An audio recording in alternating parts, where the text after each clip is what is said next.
Bonjour. Donc, bienvenue au Printemps de l'économie pour cette conférence qui s'appelle « L'innovation, une chance ou un danger pour l'emploi ». Alors avec nous autour de la table pour nous aider à répondre à cette question qui est quand même très difficile. Je salue donc nos intervenants. Pierre Cahuc qui est économiste et professeur notamment à l'école Polytechnique. Bonjour. Philippe Askenazi qui est économiste également et directeur de recherche au CNRS et à l'école d'économie de Paris. Bonjour. Et Pierre-Michel Menger, qui est le point de vue du sociologue, qui vient donc du Collège de France. Bonjour. Bonjour. Et il y a aussi donc avec nous deux étudiants, à gauche et à droite en fait de cette scène. Valentin Ras-Lambrec, qui est donc à ma gauche, et Antoine Chadagnan, qui est à ma droite. Ils sont tous les deux de Paris 1 Panthéon-Sorbonne, tous les deux membres de la Fédération française de débat et d'éloquence. Alors, c'est vrai que cette conférence, elle parle d'innovation. On va quand même vous demander d'éteindre ou de mettre en silencieux vos téléphones portables. Et pour poser simplement le cadre du débat, moi j'avais quelques réflexions. Évidemment, je ne suis pas spécialiste de l'innovation parce que je suis journaliste, donc par définition un peu polyvalente. Je trouve qu'il y a une phrase qui résume bien quand même ce que c'est que l'innovation. Elle ressemble à une définition d'économiste, à la définition de Schumpeter en fait, mais elle est un peu plus lapidaire, plus résumée. C'est une phrase universitaire, pas universitaire en fait, elle vient du monde de l'entreprise. C'est Laurent Dassault qui dit ça, c'est le directeur général du groupe Dassault, ceux qui fabriquent les Rafales. Et il disait ça dans les Échos, il dit « L'innovation, c'est une invention qui a réussi ». Ça veut dire quoi? Ça veut dire que l'innovation, c'est l'invention appliquée à l'entreprise, à la vie économique, au réel. Alors je résume évidemment. Sur l'innovation, on a évidemment tous un point de vue plutôt positif, vu de loin. Toutes les entreprises se vantent de faire de l'innovation. Ça va de Solvay, qui fait de la chimie, à Decathlon, d'ArcelorMittal à L'Oréal. Toutes les PME aussi, celles qui font des objets connectés comme Withings, et donc beaucoup d'entreprises qui sont sur ce créneau-là. Et du côté politique, le gouvernement affiche en tout cas une volonté de soutenir l'innovation. Il y a un crédit d'impôt recherche et un crédit d'impôt innovation. Donc l'innovation, ça apparaît souvent comme un remède à la crise économique. Et pourtant, on voit aussi des titres dans les journaux. Je pense à celui par exemple de l'Obs la semaine dernière. Sur la une, il y a un petit robot et il y a marqué pas d'horaire, pas de salaire, les robots attaquent nos boulots. L'innovation, c'est ça aussi. Et ces craintes, elles existent chez les salariés, évidemment. Elles existent aussi chez des chefs d'entreprise plus traditionnels, on va dire, parce que ces entreprises, elles se sentent bousculées par des entreprises comme Airbnb pour l'hôtellerie, par Blablacar pour la SNCF, par exemple, par Amazon qui menace apparemment les éditeurs, et par Uber pour les taxis. Et c'est ce qui a inspiré le publicitaire Maurice Lévy en décembre 2012. Il parle en fait au Financial Times et il dit « Tout le monde commence à avoir peur de se faire uberiser, de se réveiller un matin et de s'apercevoir que son business traditionnel a disparu. » Donc la crainte, c'est de voir les entreprises traditionnelles, les emplois disparaître, se précariser à cause de l'innovation. Et cette crainte, elle existe depuis longtemps, elle existe depuis le 19e siècle en fait. Alors, notre question ici, c'est est-ce que c'est vrai? Est-ce que l'innovation, c'est dangereux pour l'emploi? Est-ce que c'est durable? Est-ce que ça détruit durablement des emplois? Est-ce que ça en crée? Et cette question, donc, on va essayer de l'éclaircir ici avec le décryptage de tous nos experts que je vous ai présentés. Ça sera dans un petit quart d'heure. Mais d'abord, une battle. Alors, ça veut dire quoi une battle? Vous en avez peut-être vu si vous avez assisté à des conférences du Printemps de l'économie hier. On a deux étudiants, donc Valentin Ras-Lambrec qui est à ma gauche et Antoine Chadagnan, qui défendent un point de vue opposé. Donc pour Valentin, c'est que le progrès détruit des emplois, et pour Antoine, c'est que le progrès en crée. Voilà, l'un dit oui, l'autre dit non. Ils ont 5 minutes en tout pour vous convaincre, vous, le public, en 2 temps en fait, chacun. C'est chronométré. Et à la fin, vous devrez, soyez attentifs parce que vous allez devoir voter et nous dire qui est-ce qui vous a le plus convaincu. Alors, je demanderai aussi à nos intervenants d'être attentifs puisqu'ils vont devoir donner leur appréciation, faire leurs commentaires à la fin. Donc, c'est parti. Allez-y, messieurs. Valentin Ras-Lambrec, d'abord. Mesdames, Messieurs les conférenciers, les véritables, chers amis, samedi dernier, comme près, je crois, de 90% des Français le samedi après-midi, je suis allé faire mes courses. Passionnant. Je ne me suis jamais senti aussi seul qu'à cet instant en particulier lorsque je suis arrivé à la caisse et que face à mon bonjour plein de joie et de bonne humeur, j'ai une réponse froide et autoritaire: veuillez déposer vos articles. J'avais en face de moi une inhumaine machine pleine de haine. Les bonjours en sortie, les paroles partagées, les échanges envoyés, c'est fini tout ça. Cette machine, elle a pris un poste. Il faut dire qu'elle est plus efficace, cette machine. Elle est plus compétitive. L'humain, lui, il peut ressentir la fatigue, l'ennui, la lassitude. Je le comprends. Être toute la journée à la caisse, c'est parfois fatigant. Alors que, il peut même se poser des questions. Mon épouse est-elle bien rentrée à la maison? C'est prenant. Comment aller mettre tous les articles les uns après les autres dans un panier quand on pense à cela? Elle, la machine, elle avance toujours, quoi qu'il arrive. Sans compassion ni sentiment, elle vous dira toujours la même chose à la même heure. Déposez vos articles.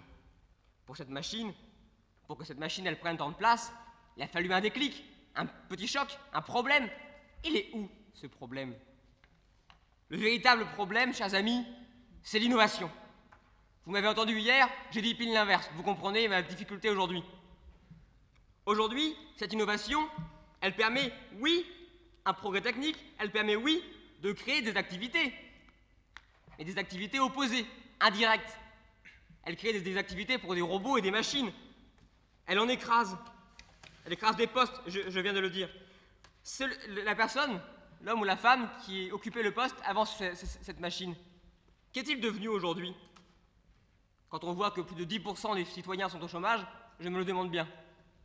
L'entrepreneur introduit toujours de nouveaux moyens pour produire plus en travaillant moins.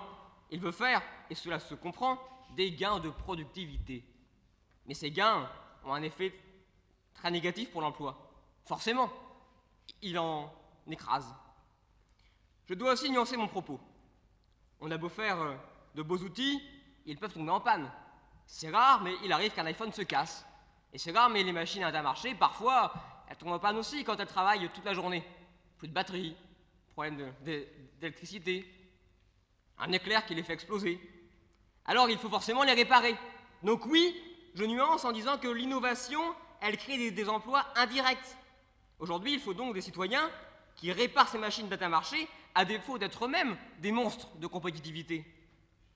Mais les emplois créés n'affectent pas les mêmes branches, pas les branches victimes de l'innovation. Au contraire, comment faites-vous lorsque vous êtes un ouvrier dans la sidérurgie implanté dans le nord de la France et que, face à l'innovation, on vous propose un poste dans le sud de la France pour devenir un restaurateur? Le choix est difficile et le choix est impossible. Vous ne pouvez rien faire et vous restez au chômage. Vous avez parlé justement de ArcelorMittal. C'est la même chose, on ne peut rien faire. Chers amis, vous l'avez compris, l'innovation, en profitant à la minorité, écrase indubitablement, sans pitié aucune, les emplois qualifiés ou particuliers. Le progrès technique, celui qui piétine l'embauche et l'espoir, nous devons le contrôler. Nous devons inhiber, restreindre, limiter les processus de modernisation qui finissent par gripper les idéaux de nos sociétés. Battons-nous ensemble, non contre le progrès, mais pour l'emploi. Je l'ai dit hier, je suis pour l'emploi, et je le répète encore aujourd'hui. Il n'y a qu'un juste équilibre entre innovation et structuration qui permettra un emploi toujours plus juste et toujours meilleur. Je vous remercie. Je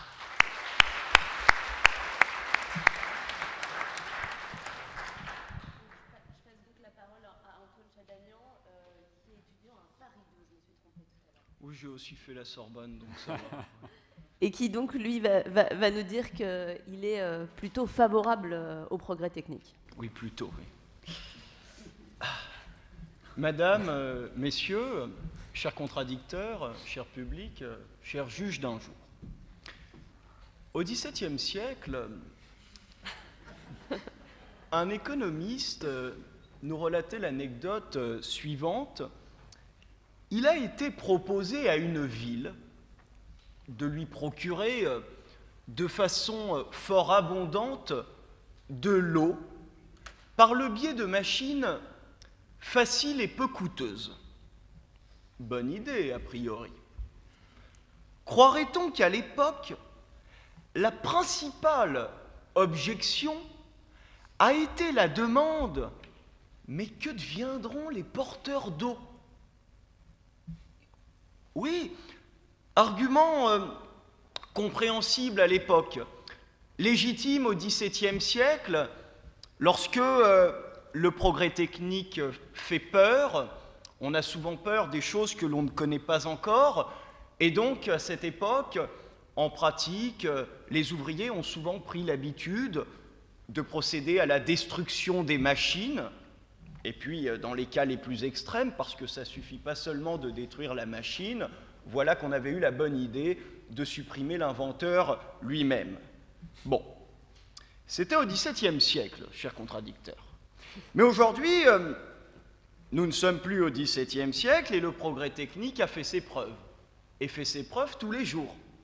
C'est la fameuse théorie du déversement d'Alfred Sauvy qui consiste à dire eh bien qu'en augmentant la productivité, le progrès technique eh bien, transfère, déverse l'emploi d'un secteur donné, d'un secteur d'activité donné, vers un autre secteur d'activité.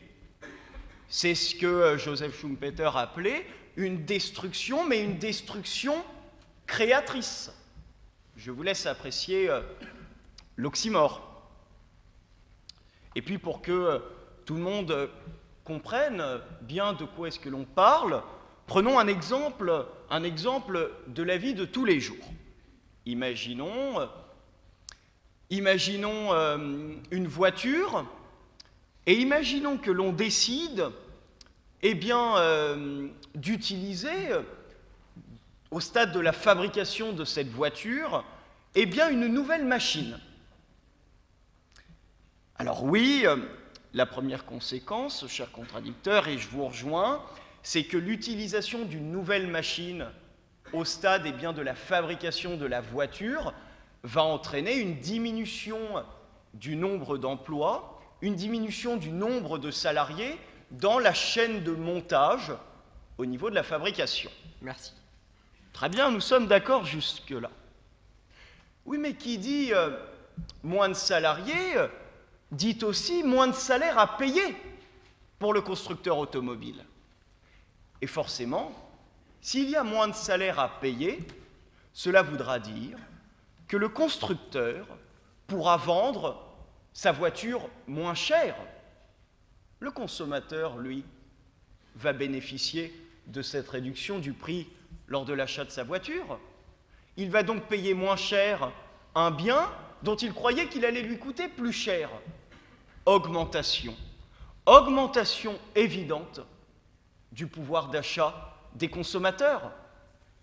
Et c'est cette augmentation du pouvoir d'achat, ce surplus d'argent qu'il n'a pas dépensé dans l'achat de sa voiture grâce en amont eh bien, à l'utilisation d'une nouvelle machine au stade de la fabrication de la voiture, eh bien, qui va lui permettre de réinvestir cet argent, de réutiliser ce surplus d'argent eh bien, pour de nouveaux besoins. Mais qui dit nouveaux besoins dans de nouveaux secteurs signifie aussi création de nouveaux emplois. Vous l'aurez compris, le progrès technique ne procède pas à la destruction de l'emploi. Le progrès technique conditionne la création de nouveaux emplois. Voilà.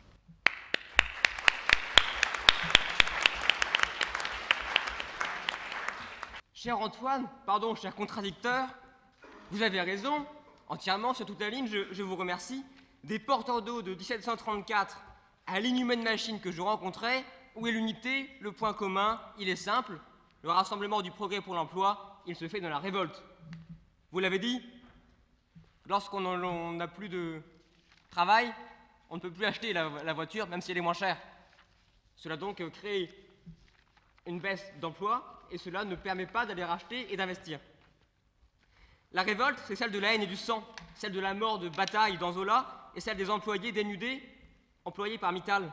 Le progrès technique, il est là pour détruire des vies entières en supprimant toujours plus vite et toujours plus fermement les soupçons d'humanité qui nous entourent. Celle des esprits, des économies, des partages et des valeurs. En face, le monde des machines, celle qui écrase et qui piétine sans fondement ni empathie. Je l'ai dit, mon ennemi, c'est la fatalité, je l'ai dit hier. Je ne veux pas voir les citoyens trembler, couteau à la gorge, face aux machines et aux robots. L'innovation, le progrès, ils se contrôlent, limitons-le ensemble, encadrons-le avec les salariés et proposons-le avec nos idéaux. Je vous remercie.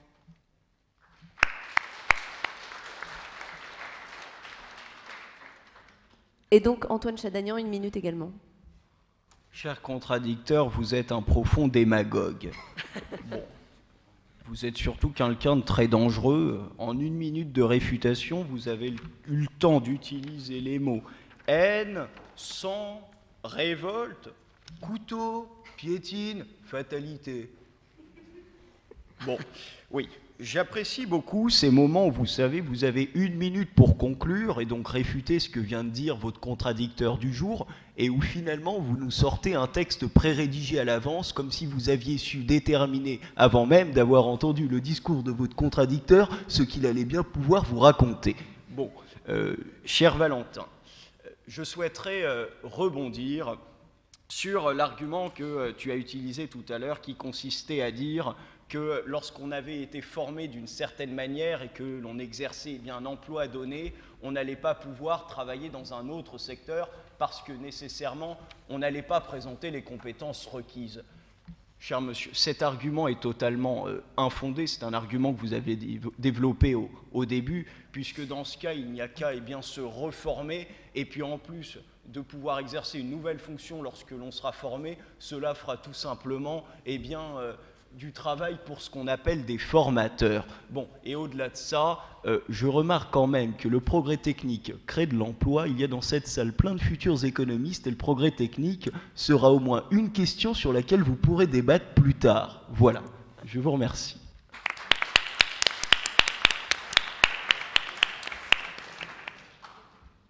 Voilà pour la battle. Alors donc je me tourne vers vous. Qui a été convaincu par Valentin Raslambrec et son discours qui était plutôt opposé au progrès? Très bien. Et qui a été convaincu par Antoine Chadagnan? Ah, je crois que c'est Antoine Chadagnan qui l'emporte, donc à main levée.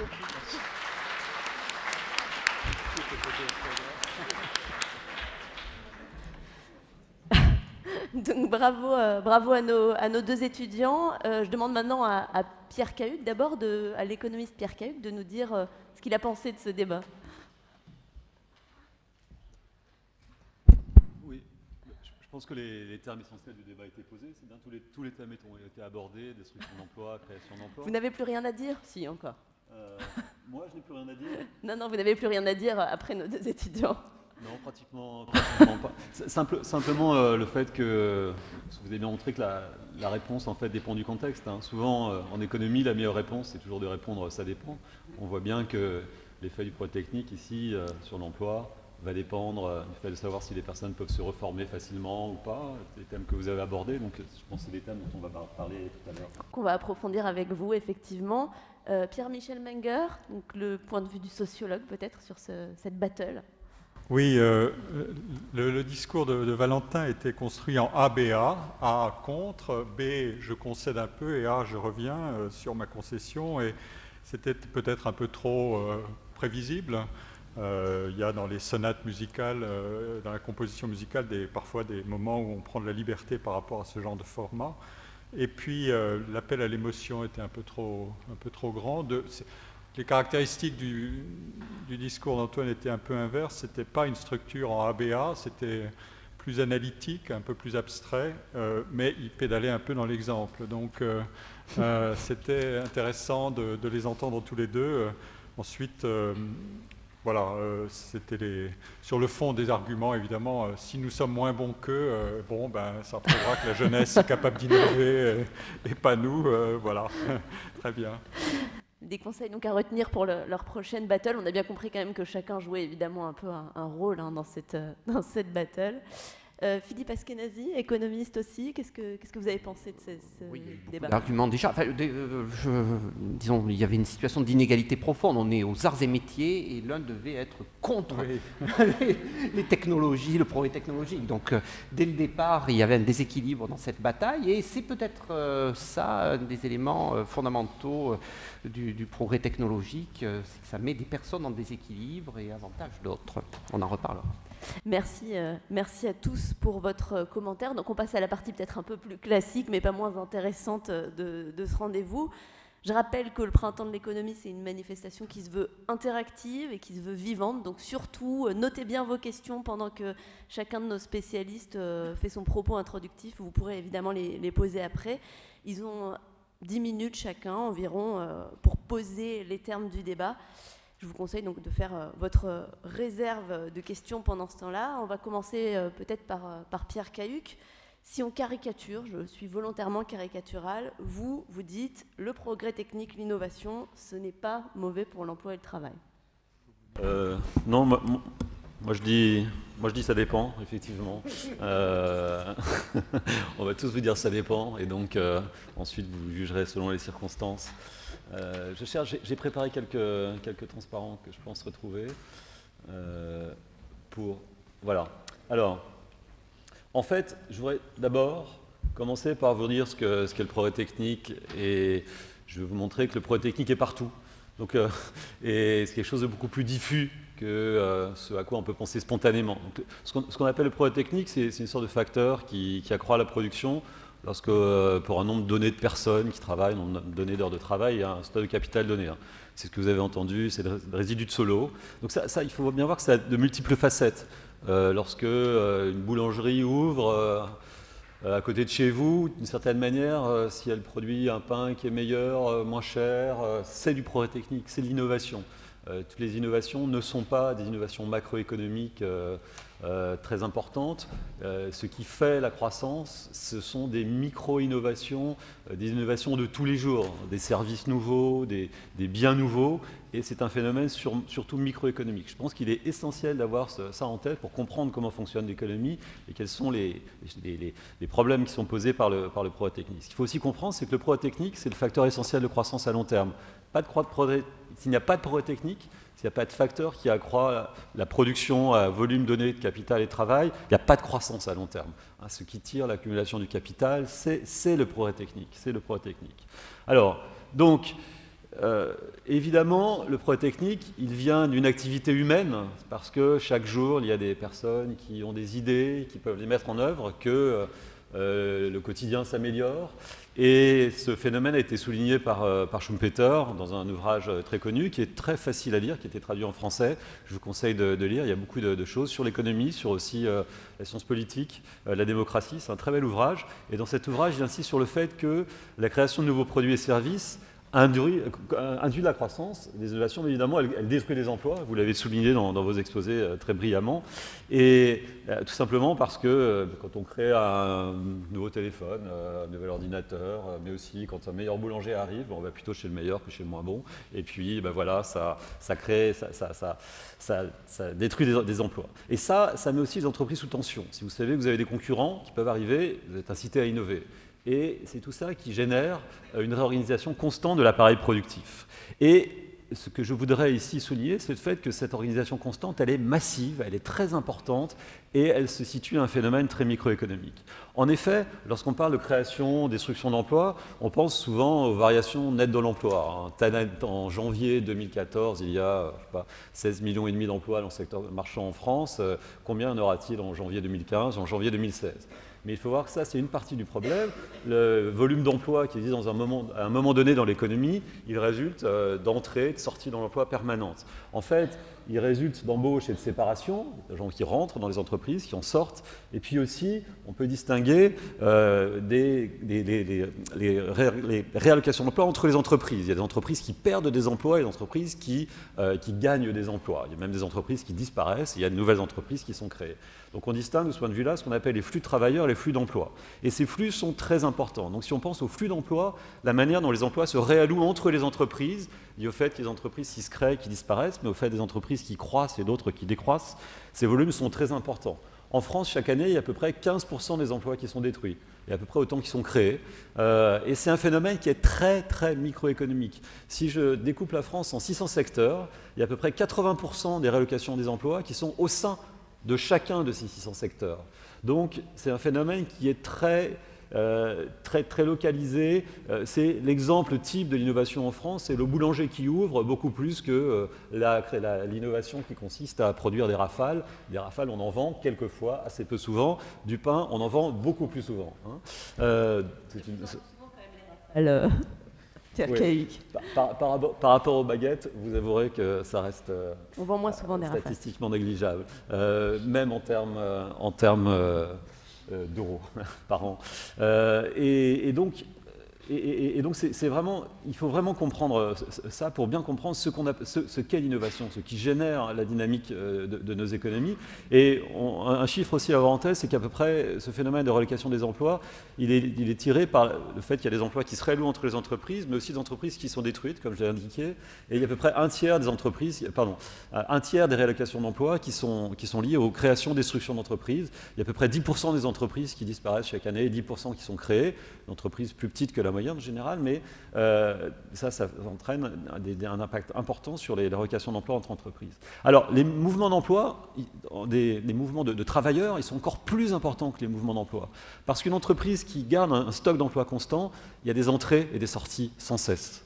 Et je vous ai dit, dans le secteur marchand en France, il y a à peu près 16,5 millions d'emplois. Eh bien, il y a à peu près autant d'embauches chaque année en France. Donc des embauches, il y en a. Il y en a de manière massive. Et encore là, je ne compte pas les missions d'intérim. Il y a en France environ 16 millions de missions d'intérim. Donc vous voyez, il y a à peu près 32 millions en France de nouveaux contrats qui sont signés. Certains, évidemment, dans l'intérim, c'est très court. La durée moyenne de mission d'intérim, c'est moins de 2 semaines. Donc ce sont des missions très courtes dans l'intérim. Mais il y a énormément de flux sur le marché du travail. Et ça résulte du fait que, sans cesse, les entreprises font des micro-innovations, doivent s'adapter au marché. Et ce phénomène de réallocation des emplois, il ne va pas d'un secteur à un autre pour l'essentiel, comme vous l'avez indiqué. C'est vrai, mais l'essentiel du mouvement, il est intrasectoriel, il est très microéconomique. Alors, pour illustrer ces propos, j'aime beaucoup ce type de graphique qui permet de bien comprendre comment fonctionne, enfin, une dimension du fonctionnement des entreprises. Vous avez ici, sur l'axe horizontal, le taux de croissance des entreprises. Chaque point, par exemple, si je suis à 0 ici, ce sont des données sur la France à partir des déclarations des mouvements de main-d'œuvre sur la période 2007-2010. Vous avez sur l'axe horizontal le taux de croissance de l'emploi, donc le point 0, ce sont le point, ce sont les entreprises, toutes les entreprises qui ont un taux de croissance de 0%, taux de croissance trimestriel, donc à chaque trimestre. Sur un trimestre donné, donc je prends toutes les entreprises, celles qui ont un taux de croissance à 0, elles sont dans ce point. Et vous avez en moyenne pour ces entreprises le taux d'entrée par trimestre. Ces entreprises qui ont un taux de croissance de 0, eh bien, il y a en moyenne 10% de salariés qui rentrent dans l'entreprise chaque trimestre. Ça veut dire qu'une entreprise qui a 100 salariés en moyenne, dont le stock de salariés reste constant, elle a en moyenne chaque année 40 entrées. D'accord ? Donc vous voyez qu'il y a une rotation énorme, l'entreprise s'adapte constamment, il y a des entrées, sorties en France, beaucoup de CDD, des démissions, beaucoup moins de licenciements, c'est à peu près 10% des départs de l'emploi, les licenciements essentiellement des fins de CDD et des démissions. Si je regarde les sorties de l'emploi, je dis encore une chose sur ce graphique, vous voyez aussi que même les entreprises qui décroissent, donc c'est la partie négative, ont toujours des entrées et sorties. Les entreprises qui décroissent sont des embauches. Elles ont des embauches parce qu'il y a sans cesse notamment des démissions, des fins de CDD. Les entreprises qui croissent ont des embauches bien sûr qui croissent avec le taux de croissance de l'emploi, mais il faut bien noter que même des entreprises donc, qui ont un taux de croissance négatif ont des embauches à peu près 10% par trimestre. Si on regarde maintenant du côté des destructions, des séparations, vous voyez que les entreprises qui croissent ont un taux de séparation d'environ 10% par trimestre. Donc une entreprise qui croît, qui a 100 salariés, eh bien, en moyenne, il y a quand même 10%, il y aura 10 salariés qui vont sortir chaque trimestre. Et évidemment, le taux de séparation diminue lorsque les entreprises augmente lorsque les entreprises croissent plus vite. Alors, ces graphiques montrent qu'il y a une rotation très importante des salariés sur les emplois et ces mouvements d'emploi et de salariés sont très importants pour avoir des gains de productivité. Comment fonctionne l'économie? On se rend compte que l'économie fonctionne de telle sorte à ce que lorsqu'elle fonctionne bien, les emplois et les salariés vont des entreprises les moins productives vers les plus productives. Et il faut bien comprendre que dans le monde dans lequel nous vivons, à un moment donné, dans un secteur donné, il y a une grande diversité des performances des entreprises. Si on considère un secteur très fin, eh bien, les entreprises les plus productives sont à peu près 2 fois du dernier décile des entreprises les plus productives, sont à peu près 2 fois plus productives que celles qui font partie des 10% les moins productives. Donc, ça veut dire que si tout le monde allait vers les entreprises les plus productives dans chaque secteur, on pourrait doubler la productivité. Donc, il y a ici des gains énormes de croissance à état donné des connaissances. Ici, ce n'est pas de l'innovation qui consiste à créer de nouveaux produits, c'est simplement à état donné des connaissances, c'est ce qu'on est capable de faire. Donc, les possibilités de réorganisation sont très importantes pour permettre des gains de productivité. Et vous voyez, là, on ne parle pas d'innovation radicale, on parle de micro-organisation, de réorganisation à un niveau très très fin. Et cette Pardon, est-ce qu'on peut avoir un exemple sur ces micro-organisations pour avoir une idée de... Les micro-organisations que je donnais, c'est l'exemple du boulanger, aussi simplement que ça. C'est vraiment l'exemple le plus basique qui permettra de produire du pain de manière plus efficace, de faire des gâteaux qui sont peut-être vendus plus cher, que vous préférez acheter à celui du boulanger précédent qui avait des gâteaux qui étaient laissés un peu à désirer, vous n'avez pas vraiment envie d'acheter. Ça crée de l'activité, ça permet d'embaucher des gens, ça permet d'attirer de la clientèle. Et ces personnes qui sont mieux payées parce qu'elles vendent des produits de meilleure qualité, eh bien, elles dégagent du revenu, comme je l'ai expliqué tout à l'heure. Ça permet de créer de nouvelles demandes et ça enclenche une dynamique vertueuse. Et cette possibilité de réorganisation, elle est essentielle pour le fonctionnement de l'économie. Mais évidemment, les destructions ces possibilités de réorganisation, elles détruisent des emplois et elles ont un coût social. Et ce coût social n'est pas pris en compte par les entreprises. Mon boulanger, lorsqu'il va détruire ses concurrents, parce que c'est un boulanger extrêmement efficace, eh bien, il ne tient pas compte du fait que son concurrent va devoir licencier des salariés, et ces salariés vont passer par le chômage. Et lorsque une entreprise licencie des salariés, aussi, elle ne tient pas compte du fait que ce sont les autres entreprises, les autres salariés qui vont payer pour l'assurance chômage notamment, mais aussi tous les transferts qu'on va donner à ces salariés. Et ça veut dire qu'il y a ce qu'on appelle en économie des externalités. Une entreprise, lorsqu'elle décide donc de se séparer d'un salarié, ne tient pas compte du coût social de ce licenciement. Et ça nécessite l'intervention des pouvoirs publics pour coordonner les actions des entreprises. Et donc, que doit faire l'intervention publique dans ce cadre? Elle doit assurer les travailleurs contre le risque de perte d'emploi sans gripper ce processus de destruction créatrice. C'est là l'enjeu essentiel, le problème essentiel auquel est confronté le décideur public. Donc, qu'est-ce qu'il faut faire en 2 mots, et je conclurai sur ça? Il faut une assurance chômage qui soit évidemment efficace, qui permet de donner des bons revenus de remplacement, mais qui incite aussi les demandeurs d'emploi à retrouver un emploi. Et puis, il faut que les entreprises soient incitées à tenir compte du coût de leur licenciement. Donc, il faut que les entreprises payent des surcotisations lorsqu'elles licencient des salariés, de telle sorte à les inciter à prendre en compte les conséquences de leur licenciement sur les budgets publics. Il faut aussi un service public de l'emploi qui fonctionne bien pour accompagner les demandeurs d'emploi et un système de formation professionnelle soit efficace. Comme vous l'avez indiqué dans vos débats, eh bien, certaines personnes perdent des emplois et qui sont liées à une qualification particulière. On va en parler tout à l'heure quand on va parler de la polarisation des emplois. Et évidemment, dans ce cas-là, il faut reformer les salariés et il faut un système qui soit efficace de ce point de vue-là. C'est évidemment un sujet très sensible, et je vais finir sur ce point, parce que on vit dans un monde dans lequel les pertes des entreprises en difficulté, lorsqu'il y a des innovations, sont très visibles, notamment lorsque ce sont des innovations un peu macro, lorsqu'il y a des secteurs qui perdent beaucoup d'emplois. Dans ce cas-là, eh bien, les pertes sont très importantes pour des groupes très concentrés, et les gains des nouveaux entrants sont, eux, très peu visibles et très diffus. Et on vit donc dans un monde dans lequel il y a des différences de situation et où les discours sur ces sujets sont souvent instrumentalisés et peuvent amener à avoir des postures démagogiques qui soulignent beaucoup plus les coûts du progrès technique que les gains qui sont diffus, qui sont diffusés sur une beaucoup plus grande partie de la population et avec des montants plus petits pour chaque personne. Et c'est ça qui est très difficile à percevoir, je pense, sur lequel il faut donner beaucoup plus d'éclairage, et j'espère que cette table ronde sera l'occasion d'en faire état. Je vous remercie pour votre attention. Merci Pierre Cahu.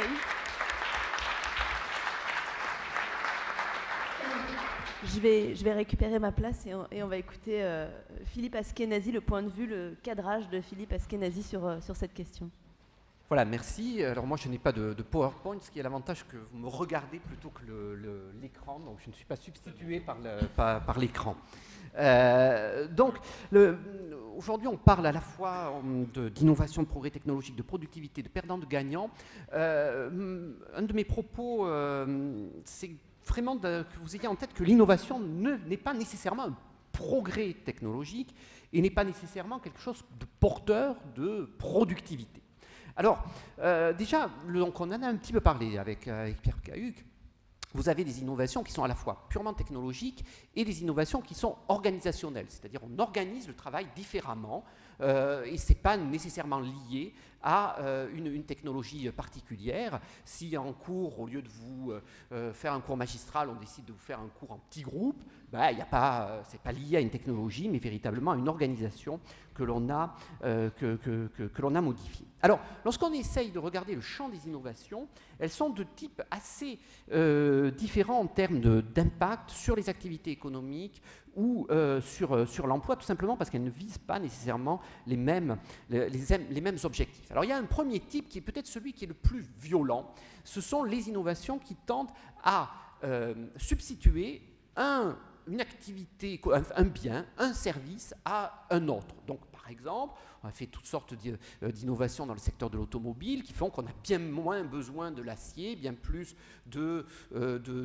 métaux sophistiqués et de plastique. Et donc, on a vu des destructions massives d'activités économiques avec les emplois qui étaient liés et souvent sur des territoires particuliers autour de la question de l'acier. C'est souvent, si vous replongez dans les années 1970, ça a été un élément de crise à nouveau de territoire et un problème central pour les politiques publiques. Dans les versions modernes, ça existe toujours et ça touche d'ailleurs pas uniquement les personnels peu qualifiés, ça touche tout le monde, les peu qualifiés, les qualifiés, etc. Aujourd'hui, c'est Amazon qui se substitue aux librairies.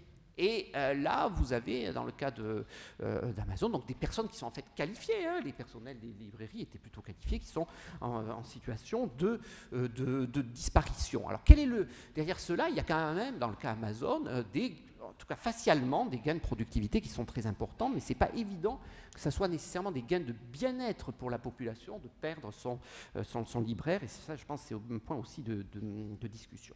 Le second type d'innovation, qui est un petit peu lié à ce que je commençais à dire, c'est celles qui sont des innovations centrées sur l'adaptation aux évolutions des modes de consommation. Et alors, dans ce cas-là, il n'y a pas du tout nécessairement de gain de productivité. Il y a simplement qu'on essaye de gagner des parts de marché en satisfaisant le client. Donc c'était assez intéressant dans la battle. Il y a eu l'histoire des caisses automatiques. On se trompe totalement sur l'analyse des caisses automatiques.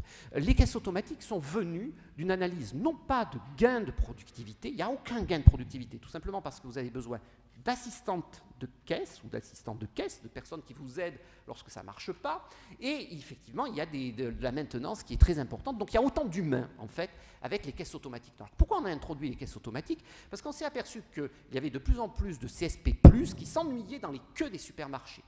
Et pour les distraire, on a créé les caisses automatiques. Si vous regardez les personnes qui vont vers les caisses automatiques plutôt que vers les caisses où il y a encore une caissière, eh bien vous verrez, c'est plutôt des cadres, les gens avec les cravates, etc., qui vont là se distraire. Pourquoi ils vont se distraire? Parce qu'ils vont utiliser une machine, ils ont l'habitude d'utiliser des ordinateurs, leur téléphone portable, etc. Ils se distraient parce qu'ils voient leurs collègues éventuellement de boulot, et ça se voit si vous allez à la City, à Londres, c'est assez amusant, ils voient leurs collègues qui se plantent, qui n'arrivent pas à marcher, ils se marrent parce qu'eux vont y arriver, et donc ça les distrait. C'est uniquement une distraction, et ce n'est pas un élément de progrès, de gain de productivité. Donc là, vous avez typiquement une innovation qui change les métiers, le contenu des emplois, mais n'est pas porteur de gain de productivité ou de destruction d'emplois. Vous avez ensuite là quelque chose qui est qui est certainement un des éléments qui profond dans les sociétés modernes. Pierre Cahuc a sorti le mot polarisation. ce sont les changements qui ont tendance, cette fois-ci, au sein même d'une entreprise, à substituer certains métiers par des machines. Donc c'est toutes les tâches qui sont routinières. Donc si vous vous souvenez pas, la plupart d'entre vous sont très jeunes, il y avait des guichetiers de banque, beaucoup de guichetiers de banque, il y a encore une trentaine d'années, tout cela a disparu parce que vous allez prendre un distributeur de billets où vous avez beaucoup d'opérations automatiques. Et donc, dans les années 80, c'était plutôt les basses qualifications qui étaient touchées par cette routinisation. Et ce que l'on constate de manière plus récente, ce sont plutôt des qualifications de type moyen, donc des ouvriers qualifiés, des employés qualifiés qui sont substitués par la machine, ce qui pose en termes de politique publique et aussi de fonctionnement de la société. En gros, si vous avez la classe moyenne qui tend à s'effondrer, enfin à disparaître, une classe moyenne de travail, et en termes de politique publique, c'est un enjeu très difficile à mener, parce que vous voyez, lorsque c'était les basses qualifications qui disparaissaient, on pouvait dire, on peut former les personnes pour qu'elles montent. Et là, lorsque vous avez les emplois basse qualification qui ne sont pas touchés et les emplois à haute qualification qui sont préservés, mais c'est le milieu qui disparaît, qu'est-ce qu'on fait de ces personnes? Est-ce qu'on les fait basculer vers les basses qualifications ou on les fait monter vers les hautes qualifications? Et vous voyez bien que tout le monde ne pourra pas monter et le choc que ça peut faire pour une personne d'être finalement déclassée par le bas. Alors le quatrième type d'innovation, alors vous citiez Dassault, c'est en fait les innovations qui n'ont pas encore prouvé qu'elles allaient véritablement réussir. Alors vous avez typiquement, je pense que beaucoup d'entre vous ont entendu parler du big data, c'est pas la seule chose aujourd'hui. Il y a beaucoup, vous voyez, on a une crise économique et pourtant beaucoup d'entreprises continuent à embaucher massivement, notamment des jeunes. Il n'y a pas du tout de crise du marché du travail des jeunes diplômés du supérieur aujourd'hui en France, mais aussi en Allemagne, en Grande-Bretagne, etc., dans la plupart des pays, parce que les entreprises embauchent, et elles embauchent sur des projets de style Big Data. Alors aujourd'hui, on ne sait pas du tout si ça va donner, dans 10 ans, des gains de productivité très importants. Mais en tout cas, vous avez aujourd'hui, typiquement, une forme d'innovation qui est créatrice d'emplois, sans créer, pour aujourd'hui, des gains de productivité. Et c'est un petit peu ça, les grandes vagues technologiques. Pendant un temps, il y a des formes de situations de paradoxe où on voit qu'il y a des nouvelles idées qui apparaissent, on voit aucun gain de productivité et on voit certains types d'emplois qui, progressent avec pas nécessairement donc des gains de productivité au bout. On peut peut-être juste expliquer le big data pour ceux qui ne connaissent pas forcément. Je pense que vu la moyenne d'âge, donc qu'est-ce que c'est l'idée du big data? C'est l'idée que vous avez une circulation d'informations absolument considérable, notamment à travers les réseaux sociaux, à travers Internet ou autre. Vous avez les entreprises elles-mêmes qui, de manière privée, peuvent accumuler un très grand nombre d'informations. Qu'est-ce qu'elles vont faire de cette information-là? Alors vous pouvez imaginer des quantités d'applications. Je ne sais pas si vous êtes un assureur, par exemple, vous pouvez changer, systématiquement, vous avez à apprécier le risque, comment toute cette information-là, vous pouvez la mobiliser pour avoir une meilleure appréciation du risque, à la limite individuelle ou de groupes sociaux. Donc, ça marche dans l'assurance, ça marche en fait dans l'ensemble Pardon ? Sur la publicité ciblée? Oui, les publicités ciblées, mais ce n'est pas uniquement ça, c'est-à-dire la capacité d'anticipation de ce que va être une future demande en termes de mode, tout simplement. Et puis ça peut servir même aux décideurs publics. Il y a des réflexions aujourd'hui sur Big Data. Est-ce qu'on est capable de faire, avec toutes ces informations-là, de prédire la croissance économique de manière meilleure qu'avec les outils que l'on connaît aujourd'hui? Et pour faire ça, on a besoin de personnes de toutes sortes de qualifications. Et là aussi, vous voyez, typiquement, c'est un exemple, par exemple, linguiste. Il y a 15 ans, on vous dirait être un linguiste, il faut être complètement stupide, que c'est le style de formation où vous allez trouver que très très peu d'emplois. Partout, on veut des linguistes aujourd'hui, parce que justement, il faut une analyse pluridisciplinaire de toute cette information qui est souvent des séries de mots. C'est lorsque les personnes qui tapent sur Google, c'est des séries de mots, il faut mettre tout cela ensemble. Donc il y a un renouvellement permanent des besoins et qui effectivement font que aujourd'hui tous les travailleurs, pas uniquement les salariés, doivent être en capacité de s'adapter, quel que soit leur niveau de qualification. Alors, un dernier mot, on a commencé à parler des politiques de l'emploi. Il y a aussi les politiques d'éducation qui sont absolument centrales. Et les politiques de l'emploi elles-mêmes sont un facteur d'innovation ou pas. Alors, elles peuvent effectivement freiner, mais elles peuvent complètement biaiser les facteurs d'innovation. Alors vous voyez, de manière assez étonnante, aujourd'hui, il y a des élections qui vont avoir lieu le mois prochain en Grande-Bretagne. Le grand débat qu'il y a aujourd'hui en Grande-Bretagne, c'est le fait qu'on a fait une politique qui permet aux entreprises d'ajuster massivement les salaires. Donc aujourd'hui, les salaires britanniques sont très bas par rapport à la situation d'avant-crise. Il y a donc les entreprises embauchent, elles décident de faire peu d'innovation organisationnelle. Il y a une productivité qui a baissé. Donc c'est très favorable à l'emploi, tout cela, mais il y a une inquiétude sur les capacités de croissance de la Grande-Bretagne.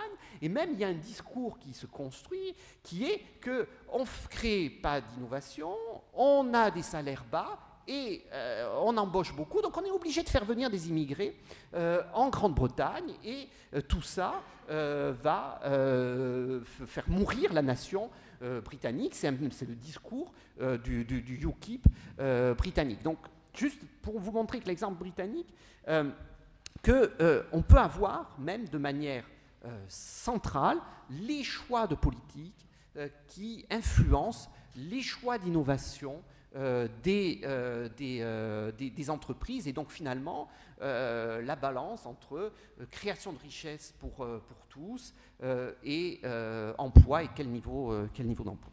Voilà. Merci Philippe Eskenazi.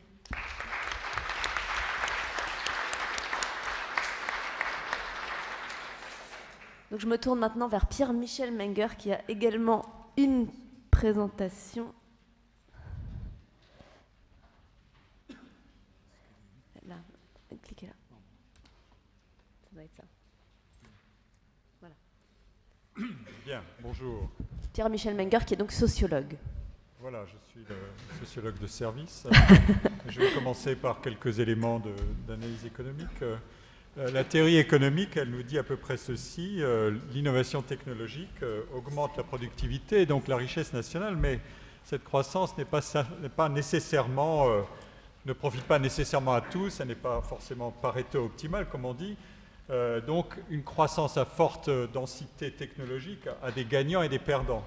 Les perdants sont, vous le savez, les travailleurs qui sont remplacés par des machines ou par ces systèmes un peu plus sophistiqués que des machines, qui sont des machines apprenantes. C'est une autre espèce de machine qui ressemble à des humains, et ces travailleurs, leurs compétences sont dévaluées. Les perdants, évidemment, sont aussi des travailleurs qui sont déversés vers des emplois de service qui sont à faible gain de productivité, et donc dont les salaires ne sont peut-être pas ce qu'on appelle des salaires d'équilibre sur un marché du travail qui fonctionnerait bien. Ça, c'est la vision, en quelque sorte, à court terme. On peut la modifier en imbriquant les générations. On pourra dire que, et c'est un peu ça la question, le paradoxe de la productivité des robots, c'est que l'accroissement de la productivité qui est dû au travail des machines ou des robots peut augmenter temporairement la production des biens et des richesses, mais en diminuant la demande de travail, cet accroissement agit à long terme, peut-être pour diminuer ensuite les salaires et la consommation. Ça a été mentionné tout à l'heure par Antoine notamment. Donc il y a un paradoxe. Les innovations peuvent effectivement augmenter la productivité des investissements dans la robotisation, mais après une génération, ils peuvent conduire à une dépression sur les salaires et aussi sur les dépenses de consommation, et donc diminuer en quelque sorte le total de travail humain nécessaire, et diminuer le bien-être individuel et collectif. D'où, quand on va dans ce sens-là, évidemment, l'appel immédiat à des mécanismes d'intervention publique, notamment redistributive et notamment entre les générations.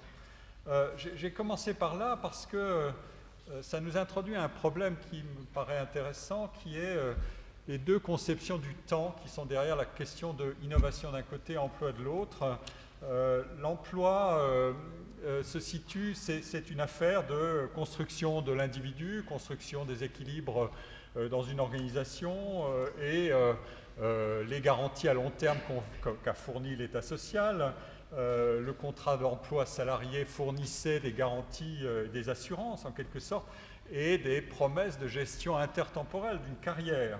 La difficulté étant d'imbriquer là-dedans des mobilités, des discontinuités, des exigences incessantes de formation que les innovations technologiques rendent de plus en plus nécessaires, parce qu'elles rendent les compétences des individus plus facilement et plus rapidement obsolètes. Ça, c'est donc une sorte de prise sur le futur que l'individu désire pour savoir comment il va se comporter dans un temps qui n'a pas, a priori, d'horizon clairement séquencé. Or, l'innovation, elle obéit exactement à un mécanisme inverse. L'innovation, c'est le discours des discontinuités, c'est le temps des discontinuités, c'est le temps des séquences qui s'ouvrent et se ferment, des essais et des erreurs, des situations imprévisibles. Et donc, c'est aussi ce temps-là qui est ce qu'on appelle un temps qui peut être destructeur et en même temps créateur, comme l'a dit Schumpeter, si souvent cité maintenant. Et donc, quand on dit pessimisme ou optimisme, on fait en quelque sorte entrer en collision deux visions du temps qui ne sont pas faciles à réconcilier du tout, parce qu'on voudrait plaquer l'une sur l'autre. Or, ça ne se passe pas évidemment tout à fait comme ça. Les deux visions, elles ont des incarnations humaines aussi. Si vous voulez, la vision du salarié, c'est la vision du temps numéro 1, et la vision de l'entrepreneur, c'est la vision du temps numéro 2. L'entrepreneur, c'est, comme disait un économiste que j'aime beaucoup, Sherwin Rosen, c'est quelqu'un qui agit dans le déséquilibre. Il doit prendre des initiatives, il ne sait pas si ça va marcher, il ne sait pas tout d'avance, il ne peut pas prendre une assurance sur le futur complète, etc. etc. Il exploite des opportunités, il doit être alerte ou agile, comme disait un autre économiste. Donc, celui-là, évidemment, il prend des risques et il cherche à s'assurer contre les risques, mais pas comme le salarié qui s'en remet à un employeur qui doit gérer les risques pour lui. Voilà les idées qui sont au cœur, je pense, d'une question. Il faut éviter le fatalisme technologique ou le fatalisme social, notamment parce que l'idée de l'innovation serait totalement, simplement destructrice, est une manière de faire se télescoper deux conceptions du temps et des séquences ou des horizons de l'individu et de la société. Pour en donner une illustration simple, on peut dire que le débat sur ces questions d'innovation et d'impact sur l'emploi, il est récurrent. Les ludistes anglais de la fin du XVIIIe et du XIXe siècle qui ont détruit les machines, Keynes qui disait au début du XXe siècle qu'il y a un chômage technologique.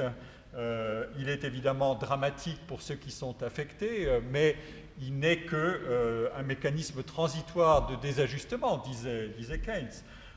Dans les années 50 et 60, où on était dans des phases d'assez forte prospérité économique, le problème n'était plus tellement celui de destruction d'emplois, mais de qualité d'emploi. Les sociologues ont beaucoup insisté sur l'effet destructeur de l'automatisation sur le travail, le fameux travail en miettes de George Friedman, qui était en quelque sorte la parcellisation du travail, la décomposition en tâches sans avoir une vision complète et un sens à donner à son travail, un caractère organique à son travail, etc., contre lequel il voulait réagir. Cet argument-là, en quelque sorte, déplaçait le terrain, et on peut dire que les innovations techniques, heureusement, chassent progressivement un certain nombre des travaux les plus pénibles. On ne va peut-être pas regretter tellement le travail extrêmement routinier des caissiers de péage d'autoroute, qui n'ont pas beaucoup d'intérêt. Si les automates peuvent se substituer à eux, personne ne va peut-être s'en plaindre.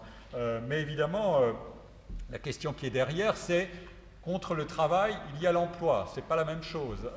Et dans les années 60 aussi, déjà, aux États-Unis, tout un ensemble d'experts se sont alarmés en disant « l'automatisation va nous détruire nos emplois, que faisons-nous »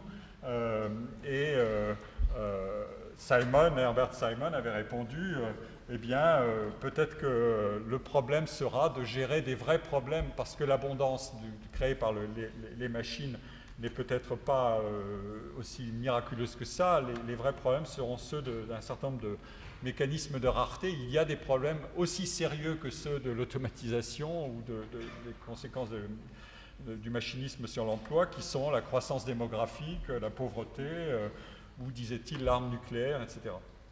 Donc, en fait, il y a donc, dans la question des relations entre les machines, l'innovation technologique et l'emploi, il y a bien cette dimension de perspective temporelle et de récurrence des problèmes et de générations qui sont inégalement exposées à la vitesse des innovations technologiques.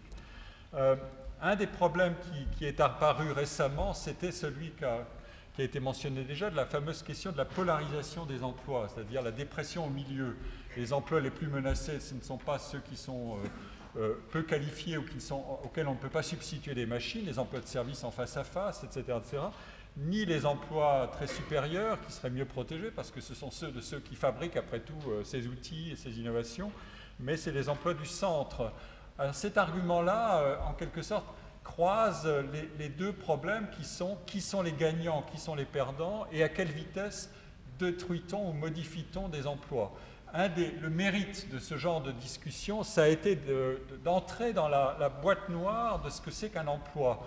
Et ce que les sociologues ou les ergonomes savent faire depuis longtemps, c'est-à-dire décomposer un emploi en un ensemble de tâches, dont certaines évolueront, dont d'autres sont routinières, dont d'autres sont gratifiantes, etc. etc. Le paquet d'ensemble est complexe. Les économistes l'ont découvert ensuite, mais avec leur technologie assez puissante, ils l'ont bien exploité et ils décomposent l'emploi en tâches et ils mesurent la vitesse d'obsolescence de certaines tâches, le degré de routinisation, etc. Bref, c'est un ensemble plus complexe du travail qui est mis en évidence, et ça c'est une bonne chose, et ça démontre aussi, et ça peut suggérer aussi, où sont les leviers d'action en quelque sorte pour rendre le travail humain et le travail des machines complémentaires et pas strictement substituables, mais selon des arguments de continuum plus sophistiqués. On peut imaginer tout à fait des travailleurs augmentés et on peut imaginer que la notion même de qualification ne va pas rester stable, elle est une construction sociale et historique mouvante. Que vaut une compétence? Que valent les individus dans un métier? Comment les métiers se transforment eux-mêmes, etc. Le caractère plus problématique de l'argument de la polarisation, c'est qu'en fait, il est bâti largement sur des éléments de salaire.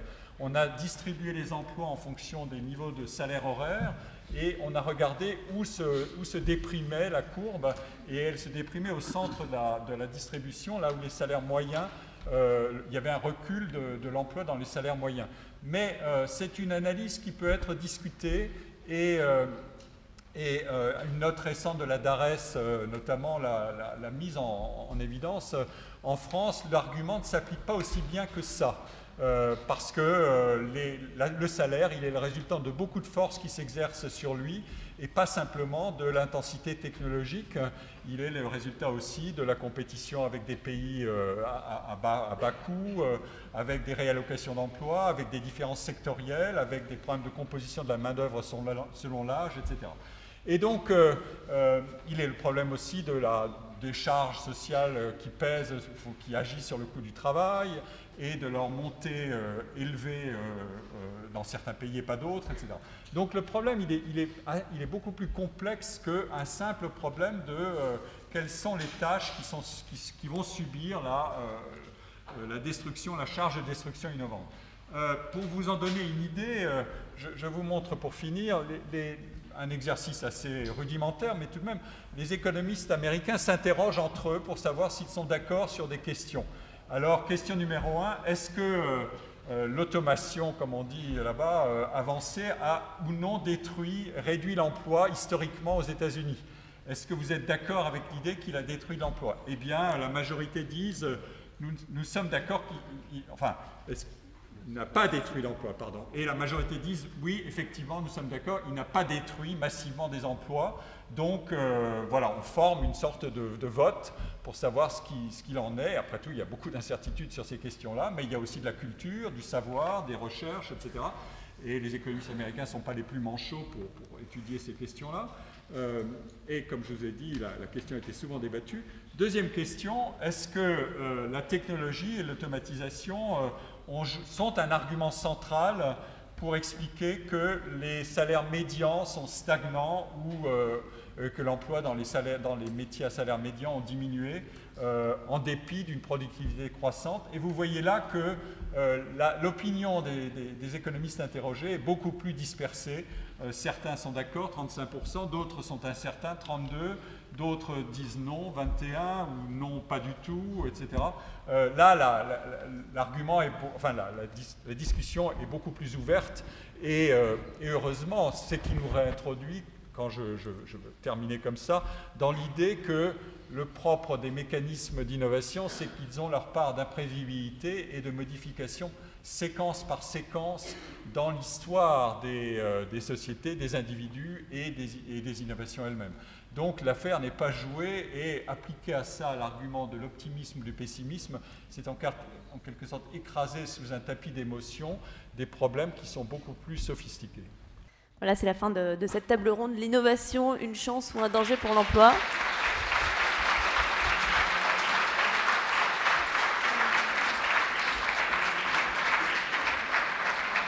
On remercie donc nos intervenants, Pierre Cahuc, économiste, Philippe Askenazy, également économiste, et Pierre-Michel Menger, sociologue. Merci à tous.